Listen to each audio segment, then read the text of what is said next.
Vamos comprobando. Hola. ¿Qué tal? Estamos por aquí un jueves más. ¿Qué tal? Hola. Pues ya estamos por aquí. Hoy es un día especial porque estamos dentro del mes del cáncer de mama, ¿vale? Nos gustaría hacer mención, sobre todo, a un día como ayer, que era 13 de octubre, que era el Día Mundial del Cáncer de Mama Metastásico. Desgraciadamente todavía hay algunos cánceres de mama que no se curan y hay algunas recaídas y hay que tener en cuenta que hay que investigar en este sector. Y hacer mención también a que el cáncer de mama no siempre es de mujer, sino también puede ser de hombre. El 7 de octubre también celebramos el cáncer de mama en hombres. Hoy nos vamos a centrar en hablar un poquito sobre todo del cáncer de mama y tratamientos con una persona muy especial. Ella es la doctora Judith Balmaña, que creo que ya la tenemos por aquí, ¿vale? Es jefa del Departamento de Oncología de la Unidad de Cáncer de Alto Riesgo. La tengo por aquí ya. Sí, doctora, creo que la tengo por aquí. Y vamos con ella. A ver si nos ve por aquí. Hola. Creo que la tenemos por aquí. Ya la tenemos aquí, doctora. ¿Qué tal? Hola, ¿qué tal? Muy bien. Mil Gracias. gracias por estar aquí con nosotras hoy, ¿eh?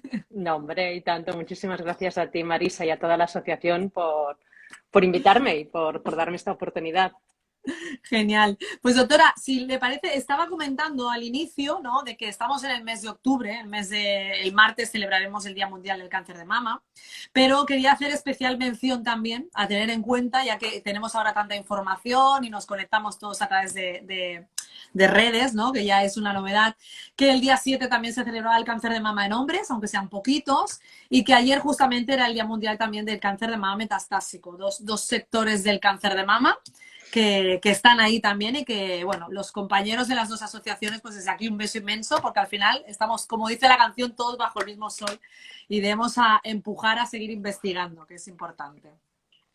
Dicho todo este sermón que quería mencionarlos, si le parece, doctora, a mí me encantaría que nos hiciéramos una fotografía actual, ahora mismo, ¿no? Con respecto al pasado y ahora, ¿no? Con respecto también a lo que es la detección precoz y al aumento de casos. ¿Qué fotografía podemos decir que existe actualmente en el cáncer de mama? En el cáncer de mama en general, ¿eh? En general, en general. Luego iremos Y dando pinceladas del hereditario.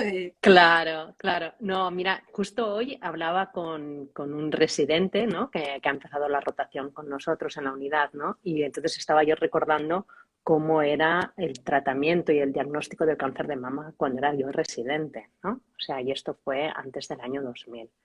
Y me acuerdo de los pocos tratamientos que teníamos en aquel momento, ¿no? Para las pacientes con cáncer de mama, que muy pronto teníamos que pasar a valorar opciones pues, paliativas. Y cómo esto ha cambiado, pero enormemente en 20 años, ¿no? Cómo la fotografía actual ha revolucionado, digamos, el tratamiento y el pronóstico del cáncer de mama. Y con una buena detección precoz tenemos más del 95% de probabilidad de curaciones y de estar libre de enfermedad a largo plazo. O sea que ya sé que no todo el mundo se diagnostica de forma precoz, no todo el mundo tiene las mismas evoluciones, evidentemente. Pero si miramos en el conjunto de las personas que acaban siendo diagnosticadas de un cáncer de mama, el avance ha sido increíble. Ha Eso es sido bueno y increíble. positivo, ¿no? Sobre todo cuando vamos viendo. Y además las pacientes, ¿no, doctora? Están como más, que por eso estamos haciendo siempre intermediarios ahí, como más informadas, preguntan Uh, mucho a su médico, ¿no? Casi están en plan, no me pregunten claro. más, ¿no? No, no, esto no, pero es cierto que antes la gente no preguntaba, la gente no se dejaba llevar, había una actitud mucho más paternalista también por parte del médico y las decisiones las tomaba el médico o la médico, ¿no? Y ahora ha cambiado, ahora la paciente, la mujer está más informada, quiere saber, quiere formar parte de esa decisión, son decisiones compartidas.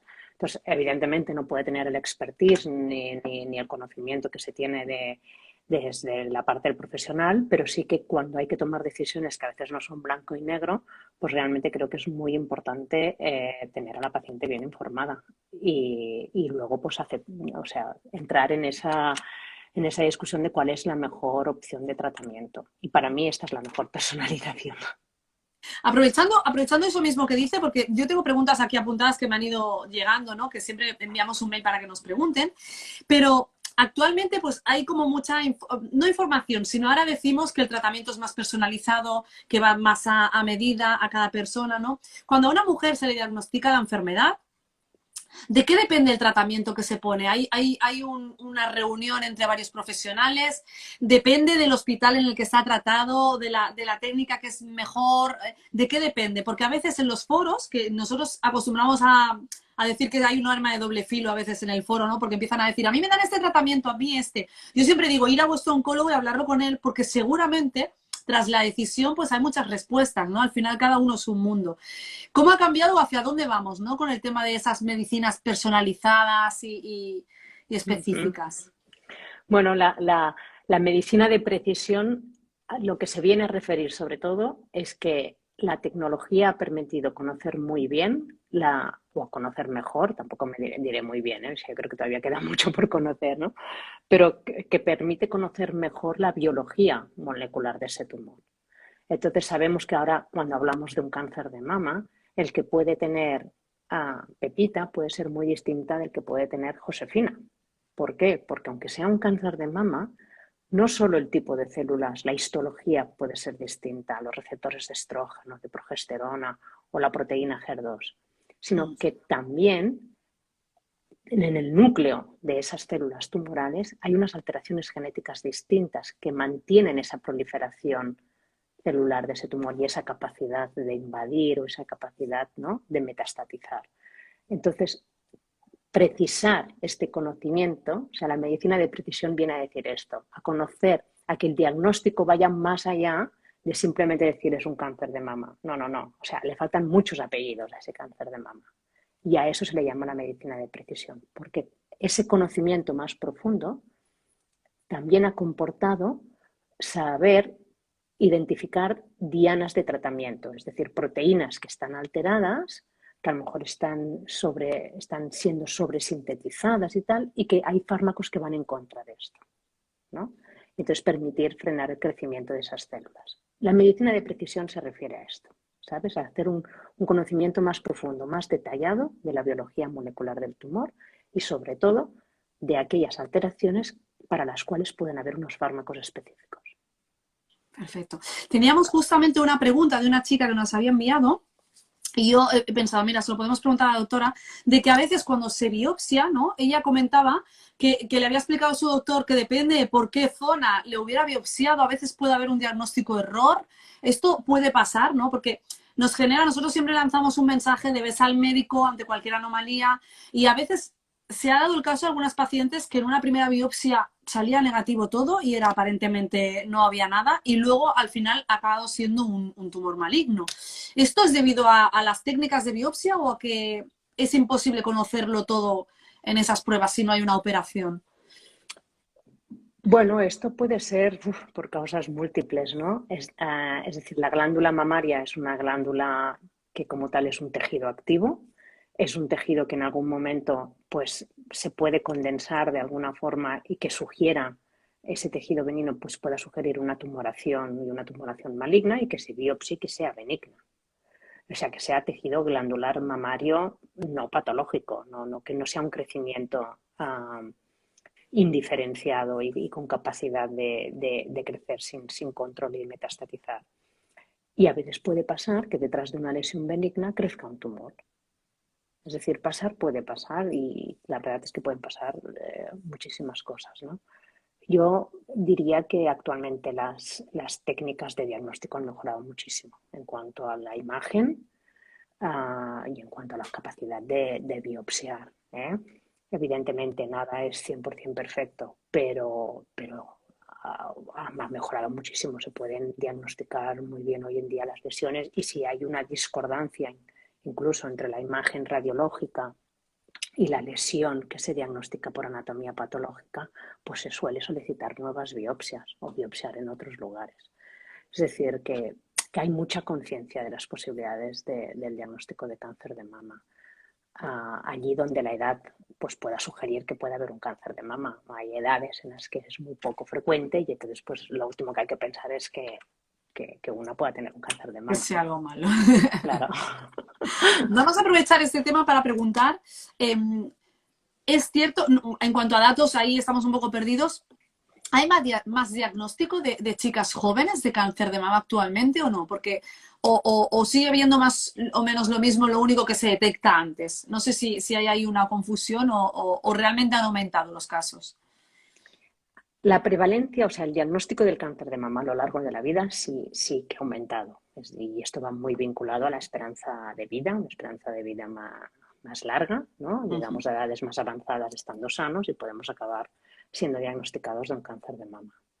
En cuanto a la edad joven, yo todavía los datos que puedo dar son más en cuando se comparan, digamos, mujeres que habían nacido antes de los años 40 o mujeres que han nacido después de los años 40, ¿no?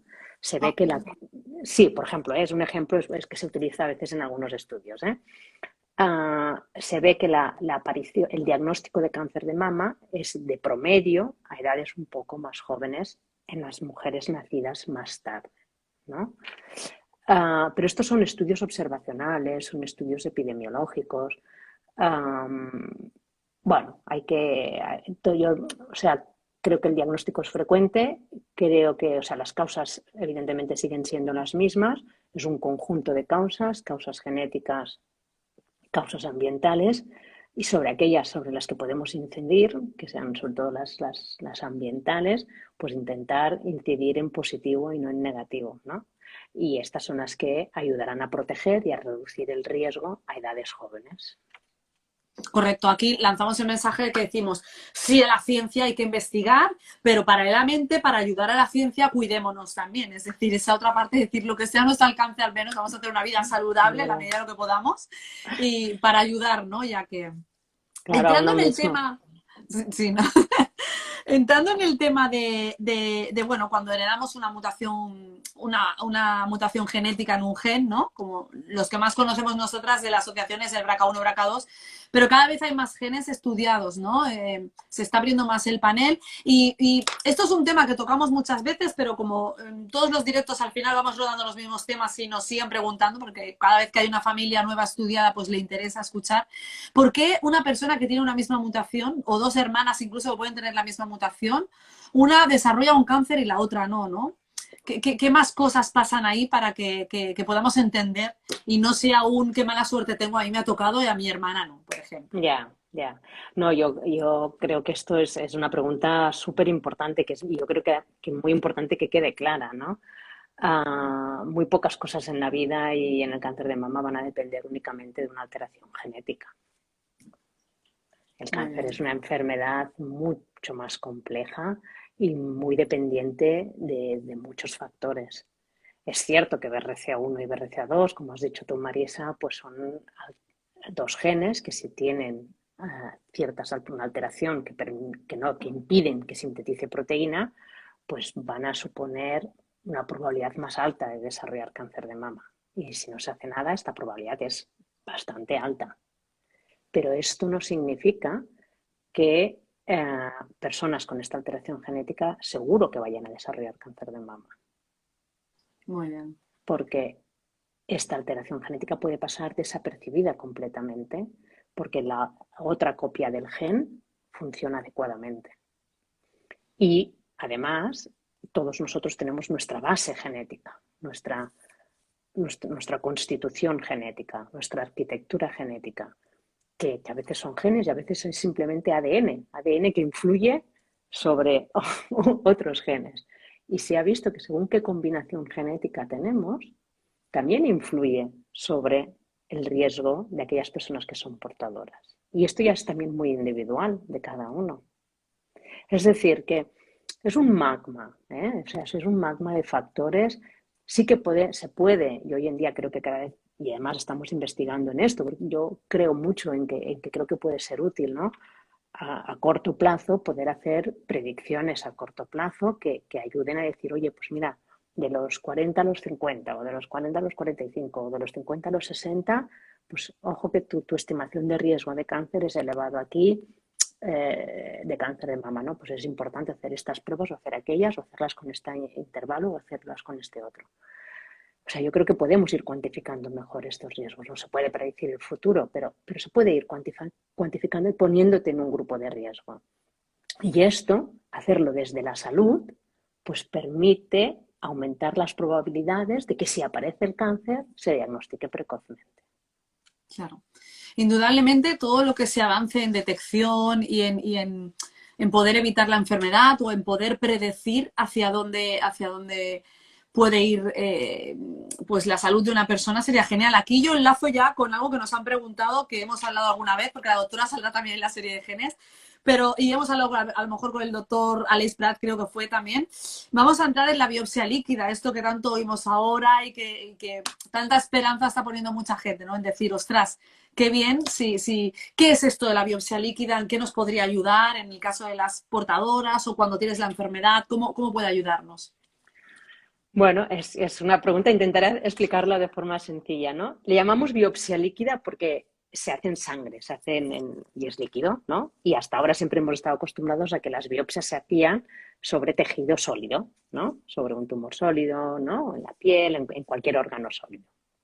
Entonces, en lo que se ha, digamos, mejorado es en el conocimiento de que las células tumorales pueden secretar ADN de su célula tumoral que llega a la sangre.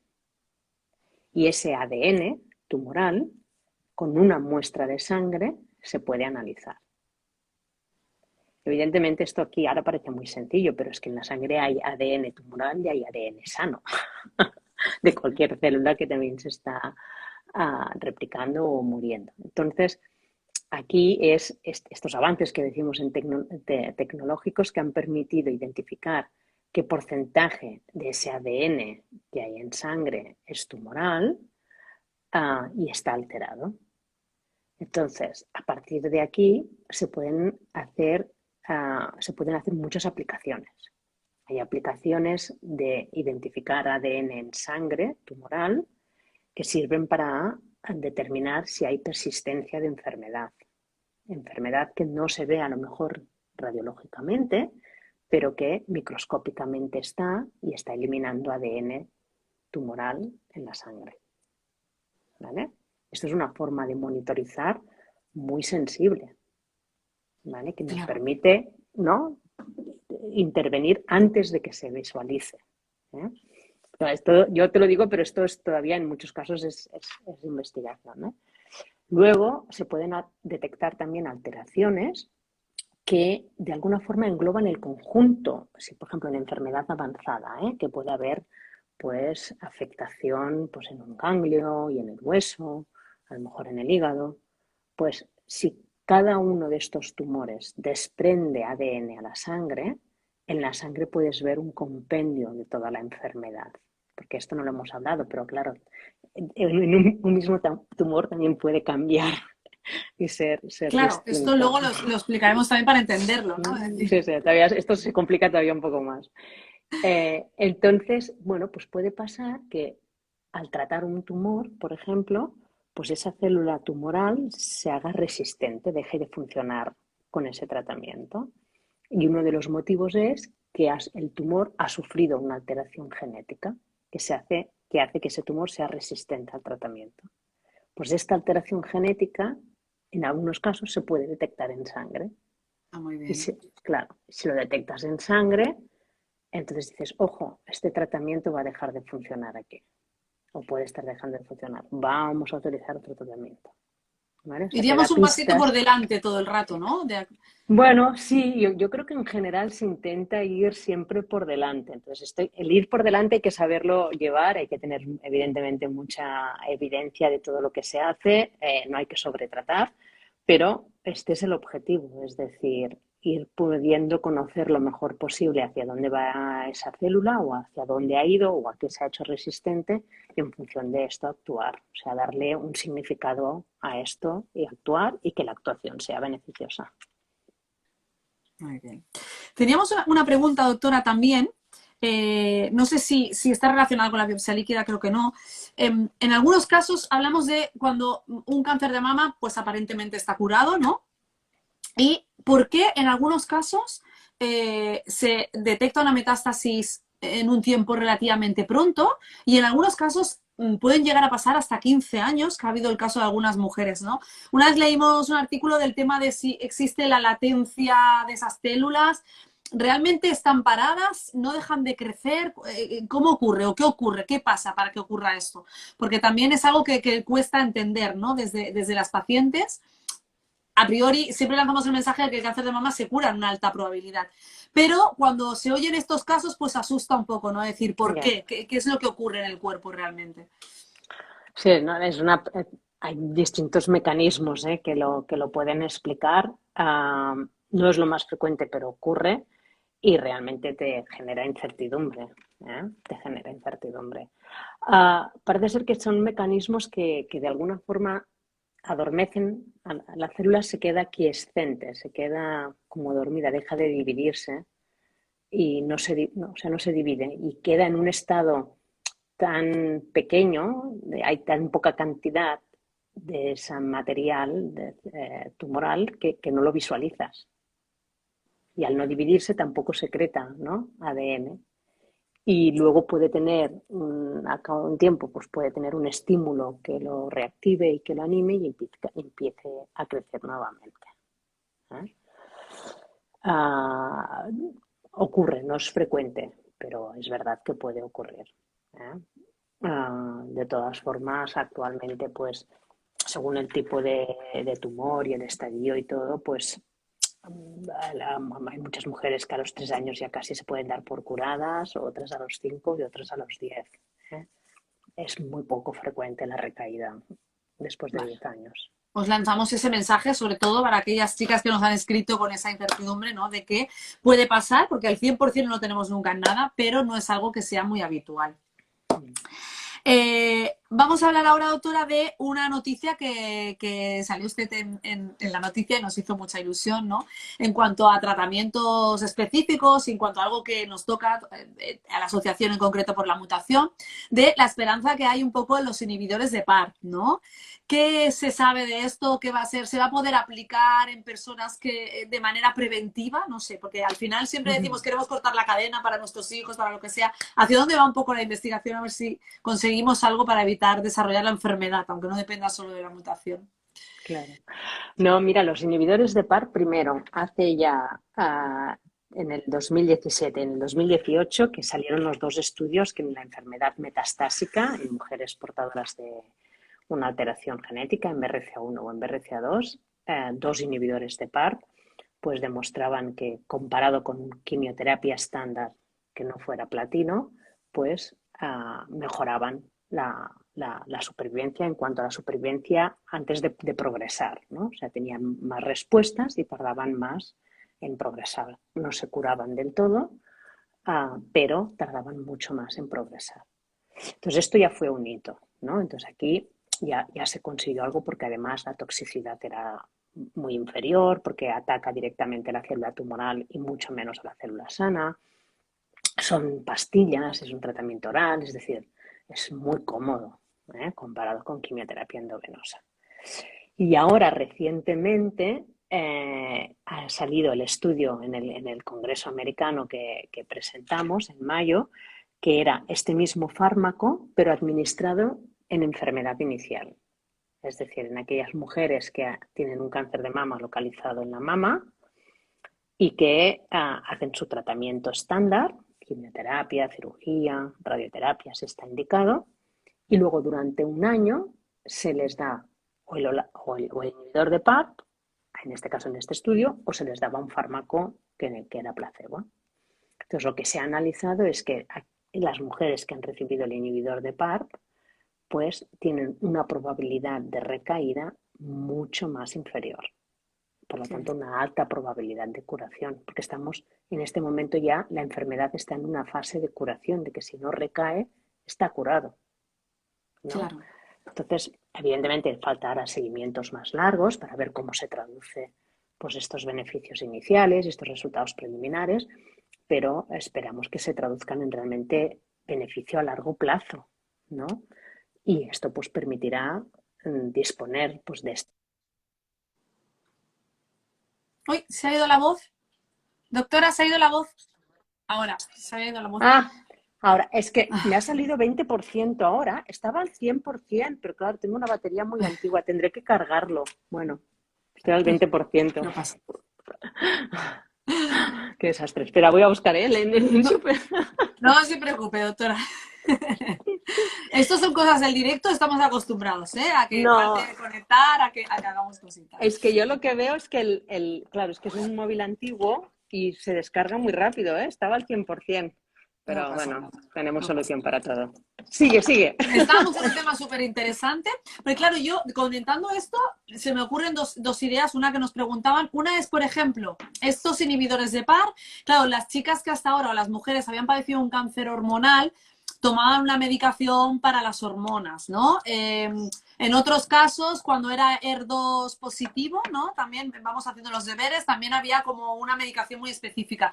En un triple negativo, por decirlo de alguna forma, que muchas chicas están con el triple negativo y nunca se les ha podido dar nada para protegerlas, si son portadoras de la mutación, tendrían entonces, sería lógico tomar un inhibidor de par, por ejemplo. ¿Se puede decir que ya existe algo para que puedan tomarlo? En ¿O triples todavía no? negativas, sí, sí, sí, sí, sí son portadoras de mutación. Luego depende ya te he dicho, o enfermedad avanzada, que entonces sí que está indicado, o en el estadio inicial también, bueno, se ha visto este beneficio en unas condiciones concretas de enfermedad, ¿no? Pero totalmente de acuerdo, es decir, es un biomarcador más, tener la mutación permite ser candidato a un tratamiento más que de la otra forma no existía. Es decir, el problema del triple negativo es que no sabes dónde agarrarte para tratarlo, ¿no? O sea, realmente tienes que ir al núcleo, digamos, y al ADN porque no expresa nada que puedas, por fuera no expresa nada que puedas atacar, ¿no? Entonces, un triple negativo con mutación en BRCA o con pérdida de expresión de BRCA, pues tiene una vulnerabilidad que actualmente se puede tratar. Qué bien. Y en estos, continuando también con los inhibidores de par, ¿sería posible que en un futuro, yo me lo invento, no sé si cercano o lejano, una mujer que tuviera una mutación genética heredada no tuviera que llegar a hacer tratamiento tan agresivo, una quimioterapia y con un tumor detectado inicial, pequeñito, pudiera tomar un medicamento así tipo como el inhibidor de par y no tuviera que hacer quimio? Bueno, ¿O es un sueño eso? no, estás soñando despierta. Estás soñando despierta. Yo creo que vamos hacia allí, ¿eh? Cada vez vamos a mirar, o sea, dónde se puede empezar tratamientos que no sean tóxicos, pero que sean efectivos y que controlen la enfermedad y evite que progrese, y si se puede detectar muy pequeño y tratarse con fármacos que lo hagan desaparecer del todo, pues mucho mejor, ¿no? Entonces, los próximos estudios, algunos de los estudios van a ir hacia aquí, hacia enfermedad muy precoz y a mirar de tratarlos con estos fármacos y evitar quimioterapia. Bueno, todo súper esperanzador. Yo creo que estamos teniendo un directo dentro del mes que estamos tratando, muy esperanzador, ¿no? Sobre todo por el decir, ojalá vayamos a afinar más todo, a no tener que hacer tratamientos que nos hagan sufrir. En el caso de portadoras sanas, por ejemplo, que se han de someter o se someten a mastectomías radicales, todo esto también, lo que hemos hablado de la biopsia líquida o tratamientos así que se empiecen a probar que pueden ser protectores, podría llegarse al momento en el que se pudiera afinar si una chica realmente debe hacerse una mastectomía o no, quizá, ¿no? Porque a veces esto es un tema que nosotros tratamos desde la asociación y claro, cuando no padeces la enfermedad, pues son decisiones muy radicales y muy fuertes. A veces la parte mental es una pata que cojea y la entendemos, es el día a día, ¿no? Porque cambia la vida. Totalmente, Se totalmente. percibe que más adelante se podría llegar a evitar incluso mastectomías y operaciones tan drásticas. Bueno, se está avanzando en esto, es decir, aquí tú lo has dicho muy bien, ¿no? Es decir, uno tiene que conocer bien qué riesgo tiene de desarrollar la enfermedad y a partir de aquí ver qué beneficio va a tener de hacer una cirugía radical como es esta, que es el vaciamiento glandular y la reconstrucción, ¿no? Que es la reducción de riesgo máxima que hay actualmente, pero es agresiva, ¿no?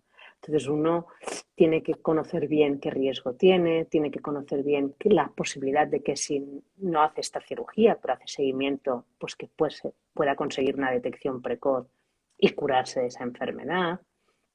Y luego está la personalidad y el aguante psicológico de cada uno y su percepción de ese riesgo y sus vivencias previas, ¿no? Que son las que entran a jugar un papel muy importante para esta toma de decisiones. Entonces, empiezan a haber fármacos y estudios que se están analizando e investigando que pueden reducir el riesgo de cáncer de mama sin necesidad de tener que hacer cirugías, ¿no? Entonces, bueno, yo creo que hay que ir investigando y aprendiendo si estas opciones no quirúrgicas son válidas y son aceptadas y si la mujer está dispuesta a entender que existe ese riesgo y que sin tener que disminuir el riesgo a cero se puede disminuir y si aparece detectarse precozmente. Pero, repito, es un conjunto de factores que hay que poner sobre la mesa, que hay que entenderlos, que hay que analizarlos, que hay que hablarlos y luego tomar decisiones. Mi consejo es no tomar decisiones precipitadas si no son necesarias y entonces intentar hacer un ejercicio de visualización de todas las situaciones para luego tomar la que a una le compensa más.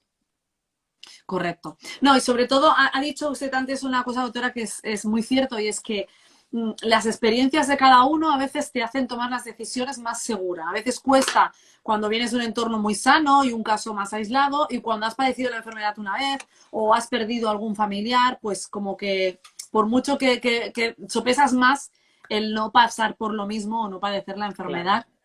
Aquí nos comentaba una chica, mi riesgo era alto, opté por ella, soy mutación sana BRCA1, estoy contenta por mi decisión. Por supuesto, habrán personas que les ha ido genial y quitarse ese peso de encima del alma, decir, pues me he librado de la enfermedad, ya es mucho, ¿no? Y Y además en las tanto. mastectomías pues hay unos porcentajes de evitación de riesgo, al menos de padecer la enfermedad, ¿no? No en la supervivencia global, pero sí de padecer la enfermedad. Elevadísimos. Sí, sí. Que eso ya es, pues ya un motivo para decir, venga, me arriesgo. Pero, como comentábamos, es algo que al final ha de decidir cada persona, porque también es cierto, como está comentando, que hay personas que pueden tener la mutación y no haber desarrollado la enfermedad, llegar a viejita y no haberla desarrollado. Y no tener historia familiar.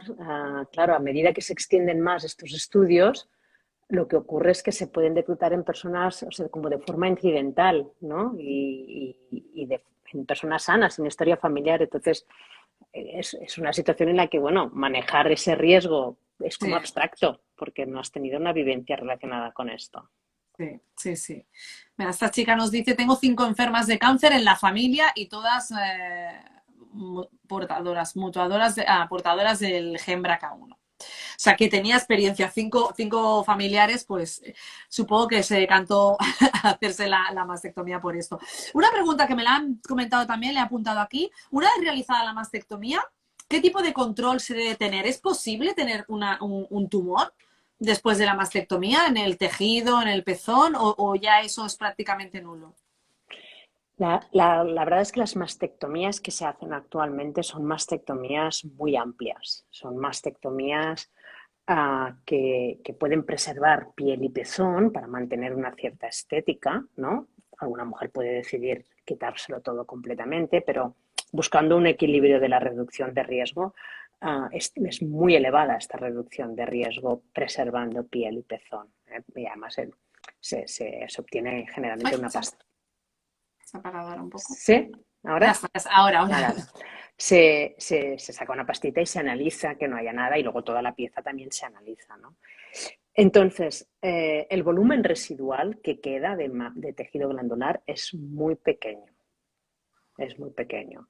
Con lo cual, la idea global es que después de una mastectomía reductora de riesgo con preservación de piel y pezón, no haya que hacer ninguna prueba radiológica, porque allí no tiene que quedar tejido glandular.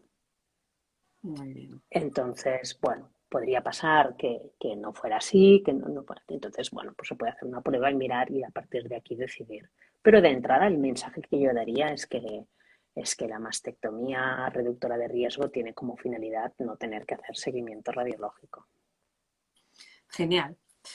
Pues doctora, ya le hemos robado casi 40 minutos, vamos a ir por ahí. Me sabe muy mal, mil gracias por haber estado aquí con nosotros. Yo creo que nos quedamos con mensajes muy positivos de avances en tratamientos, avances en diagnóstico y avances en eso que queremos todas, ¿no? De vamos a cortar la cadena cada vez y avance en todo, pues que la ciencia siga avanzando, que la necesitamos. Y Cuidarnos tanto. todos, pero que la ciencia sobre todo siga avanzando, ¿no? Bueno, y que esté a la merced de las personas que la necesitan, ¿no? Es decir, que luego se pueda sin duda invertir, ¿no? Y que vuelva. Esta es la idea. Que sepa que le van diciendo por aquí, mil gracias, sois dioses, que lo sepáis, que se ha Gracias. explicado súper bien, o sea que yo supongo que esto es el corazón de aquellas personas que cuando estamos al lado de nuestro médico, la verdad es que nos sentimos protegidas y queridas y que velan por nosotros. O sea que muchísimas gracias, doctora, por compartir ese tiempo con nosotros a estas horas, ¿vale? Con los trabajos Gracias. que hay.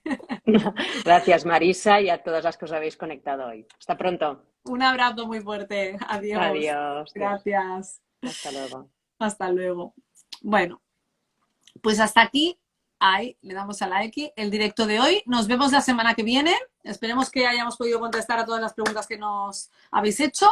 Y aprovechando que estamos en el mes del cáncer de mama, yo diría que si os notáis una cosita en el pecho o en cualquier parte, que no escatiméis en ir al médico, al ginecólogo, a vuestro médico de cabecera, a quien sea, pero que no os dé vergüenza y deis ese paso, porque detectar algo a tiempo, pues puede salvarte la vida. Un besito.